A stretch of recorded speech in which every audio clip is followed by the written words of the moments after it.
नमस्कार। 23 वर्षीय युवती हैं जिनकी हस्तरेखाओं को मैं यहाँ पर देखने जा रहा हूँ। किस किस प्रकार की गतिविधियाँ उंगलियों पर हैं, हाथ के पर्वतों पर हैं, हाथ की रेखाओं में हैं, इस सब को मैं बताने जा रहा हूँ। सबसे पहले बात कर लेते हैं आपकी सबसे छोटी उंगली कनिष्ठा के बारे में, जो सूर्य की उंगली के प्रथम पर्व तक नहीं पहुंची। यानी जीवन के अंदर रोग के कारण कह दीजिए, विवाह के कारण कह दीजिए, नौकरी के कारण कह दीजिए, कुल मिलाकर संघर्ष है। प्रथम पर्व मानसिक पर्व वर्तमान में ठीक है, बुद्धि का इस्तेमाल करिए, कार्यों में लगाइए। सेकंड पर्वत पर जिस प्रकार की रेखाएं हैं और आपके, क्योंकि मैंने दोनों हाथ पढ़ लिए हैं, उस प्रकार से मैं ज़रूर कहूँगा कि अपने भाषा शैली पर नियंत्रण रखिए। तीसरा पर्व अभी पिता के संरक्षण में है, तो धन के आगमन की रेखा भी नहीं है, वहाँ भी माइनस रेखा है। सेकंड पर्व, सेकंड उंगली सूर्य की उंगली, और सूर्य की उंगली पर अभी प्रथम पर्व सेकंड पर्व का अगर मिश्रित फल पढ़ूं तो मुझे कोई बहुत बड़े बीपी के योग नज़र नहीं आते, कोई आंखों के बड़े रोग नज़र नहीं आते, तो किसी प्रकार का राज्य सरकार से लाभ का संकेत भी नज़र नहीं आता। थर्ड पर्व पर माइनस रेखा है, कभी कभी जब क्रोध में आए तो पिता की बात की अवहेलना भी कर सकती है। शनि की उंगली पहले और दूसरे दोनों हाथ में कुछ आने वाले समय में या वर्तमान में रोगों के संकेत हाथ के अंदर नीचे ज़्यादा है, लेकिन ऊपर से कोई रोग स्थिर नहीं हो रहा था। इस प्रकार से मतलब कई प्रकार के रोग हो सकते हैं। सेकंड पर्व पर किसी प्रकार से यहाँ देखता हूँ तो आपके ऊपर कोई कर्ज के योग नहीं है कि आप किसी प्रकार से कोई कर्ज या पैसा आपका डूब जाए। तीसरा पर्व अभी आप माता पिता के संरक्षण में हैं, तो कुल मिलाकर अपना परिवार वह होता है जिसको स्वयं से आप जीवन में शुरुआत करती हैं नए सिरे से। यहाँ बात करता हूँ मैं आपके फर्स्ट पर बृहस्पति के बारे में। बृहस्पति का प्रथम पर अभी कोई कोलेस्ट्रॉल, शुगर, लीवर का कोई बड़ा रोग दिखाई नहीं देता। सेकंड पर्वत की लिए मुझे थोड़ा सा राइट हैंड में भी देखना पड़ा, तो कुल मिलाकर मैं कह सकता हूँ, और अंदर भी मैंने देखा है कि कुंडली मिलान पर विशेष रूप से ध्यान दें, और उस समय पर अगर आप मुझसे करा लेंगे तो बहुत अच्छा रहेगा, जिससे कि आपको किसी समस्या का सामना ना हो। तो सही तरीके से कुंडली मिलान होना आवश्यक है, गुण मिलान नहीं होना। तीसरा पर्व यहाँ पर संतान सुख सहयोग का है, अभी इसके बारे में अतिशयोक्ति होगी ज़्यादा बोलना। आइए बात करता हूँ मैं आपके यहाँ पर अंगूठे के प्रथम पर्व के बारे में। अगर लग्जीरियसता की बात है, यदि संसाधन की बात है, तो वह यहाँ पर कुल मिलाकर ठीक है, परंतु सेकंड पर्व तर्क शक्ति का 2 विभागों में बढ़ जाए तो इसका मतलब भाषा शैली पर नियंत्रण रखना अति आवश्यक है। आइए बात करते हैं आपके बुध पर्व के बारे में। उससे पहले मैं आपको बता दूं, आपका लेफ़्ट हैंड में ज़्यादा फोकस इसलिए कर रहा हूं कि अभी लेफ़्ट हैंड पर जो मैंने सारी बातें कही वह है, और आगे भी मैं लेफ़्ट को ही फोकस करूंगा, क्योंकि लगभग आपके जीवन में जब तक कम से कम जॉब ना लग जाए कि जब तक ये हाथ आपका प्रभावी रहेगा। राइट हैंड भी मुझे पूरा याद है अपनी नज़र में, तो इसलिए मैं दोनों का मिश्रित फल बोलूँगा। अभी यहाँ पर यदि मैं बात करता हूँ आपके बुध पर्व के प्रथम पर्व के बारे में, यहाँ पर धन के आगमन के लिए माना जाता है, यहाँ पर भाषा शैली के लिए जाना जाता है। कुल मिलाकर भाषा शैली पर नियंत्रण में लगातार कह रहा हूँ, धन के आगमन इसलिए नहीं कि अभी आप नौकरी नहीं कर रही हैं। सूर्य के पर्व की स्थिति ऐसी है कि बहुत ही ज़्यादा एक तरीके से आपको लगेगा जैसे कोई कांटेदार पेड़ हो।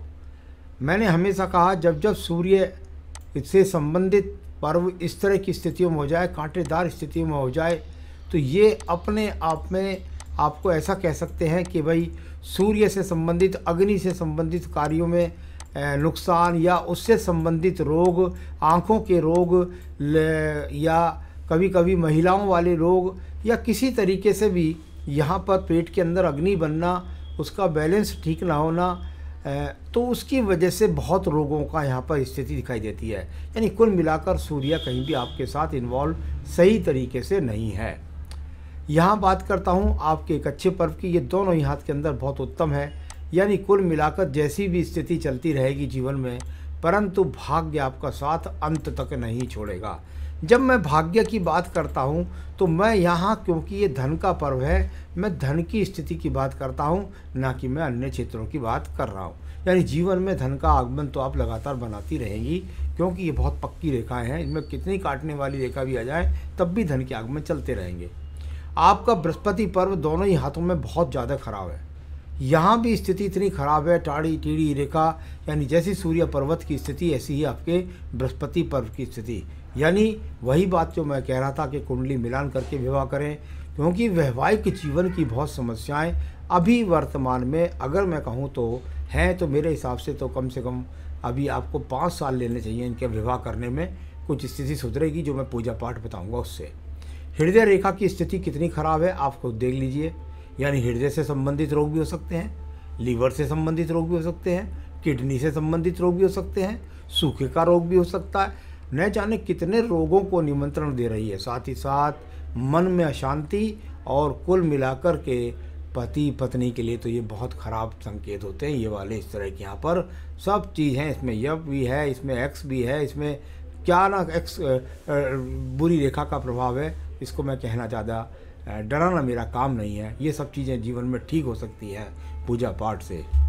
आइए बात करता हूँ मैं इसके बाद आपके रेखा के बाद निम्न मंगल पर्व के बारे में। कर्म पर्व, निम्न मंगल पर्व वह भी बहुत सारी आड़ी तिरछी रेखाओं से कटा हुआ है।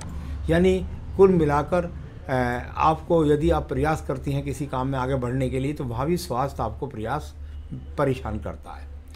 बुद्धि रेखा की स्थिति इतनी ज़्यादा खराब है कि उसमें भी बहुत सारी आड़ी तिरछी रेखाओं ने काट रखा है। ये वो स्थिति है जिसके द्वारा जीवन के अंतर्गत थोड़ा सा ढलवा भी है, निर्णय लेने की मजबूती नहीं मिल पाती, शरीर में रोग रहते हैं, दिमाग साथ नहीं देता है, आंखें ठीक नहीं काम करती हैं, न जाने कितने रोगों को समर्थित, और एक गुस्सा आ जाए, क्रोध आ जाए।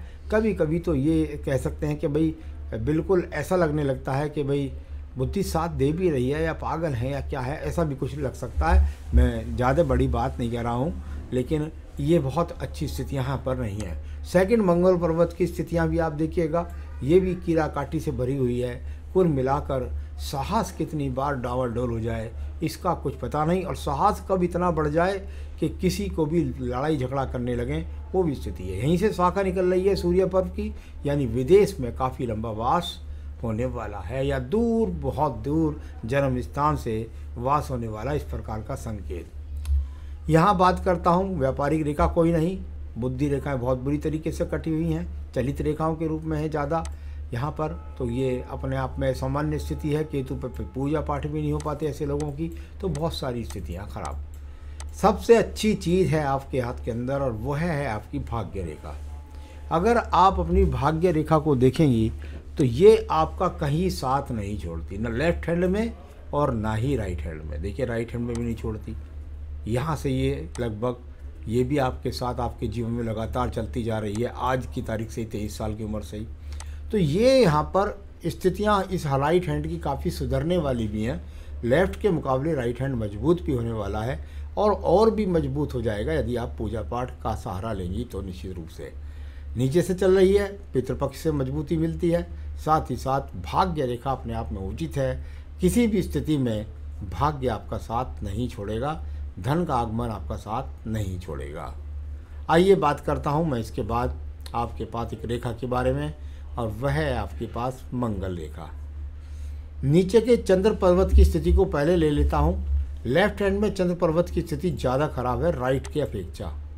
यानी यहाँ पर ये वो स्थिति है जो डिप्रेशन में आपको नहीं ले जाएगी। हाँ, थोड़ा सा चंचल रहेंगे, थोड़ा सा मन में शांति रहेगी, लेकिन डिप्रेशन में नहीं आएंगी, जो राइट हैंड में जाकर और मजबूत हो जाएगी, और धीरे धीरे आप सभी समस्याओं पर विजय प्राप्त करेंगे।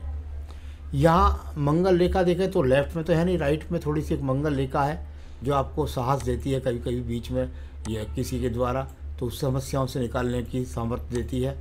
राइट हैंड की स्थिति बिल्कुल एकदम सूखा शुक्र पर्व है, तो वह भी कारक बनता है संतान उत्पत्ति के लिए, यानी संतान का सुख भी देरी से मिलना या संतान के सुख में बहुत ज़्यादा समस्याओं के बाद संतान की उत्पत्ति होना। संतान तो होगी लेकिन समस्याएं भी होती है, इस तरह को दिखलाने वाला ये आपका शुक्र पर्व भी है।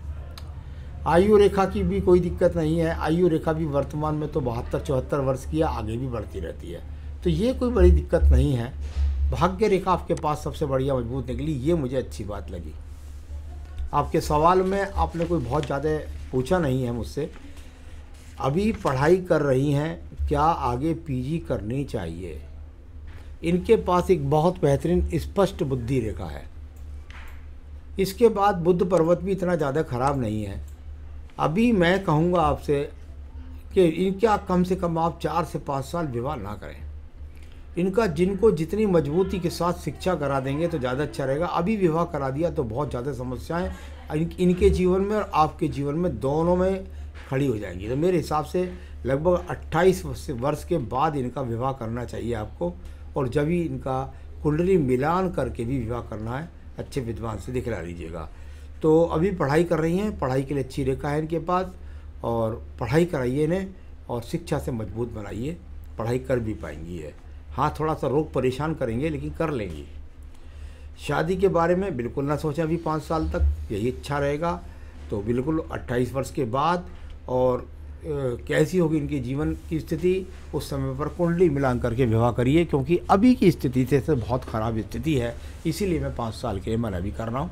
उस समय की स्थिति पर उस समय आप चाहें तो मुझे कुंडली दिखा सकते हैं और चाहे मुझे हस्तरेखा दिखला सकते हैं। तो क्या करें इनके उपाय, ये मैं आपको बता देता हूँ। देखिए, दिमाग की स्थिति को मजबूत करना है, आँखों की स्थिति को मजबूत करना है, लीवर की स्थिति को मजबूत करना है, हेल्थ इश्यूज़ को हटाना है, जीवन में तरक्की उन्नति दिलवानी है, उसके लिए 3 पूजा है, अवश्य करनी ही पड़ेगी। प्रतिदिन संकट नाशन गणेश स्रोत का पाठ करें, संकट नाशन गणेश स्रोत का पाठ करें।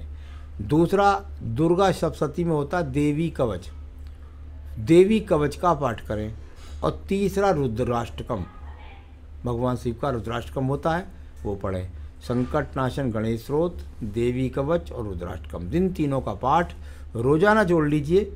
अगर ज़्यादा परेशानी होती है, ज़्यादा पूजा नहीं कर सकते एक साथ, तो देवी कवच शाम को कर लीजिए, बस इतना कर लीजिए। फिर देखिए जीवन में बहुत सारी समस्याओं से मुक्ति मिलेगी, रोगों पर जीत अर्ज होगी, जीवन सुखी हो आपका, ये मेरी शुभकामना है। नमस्कार।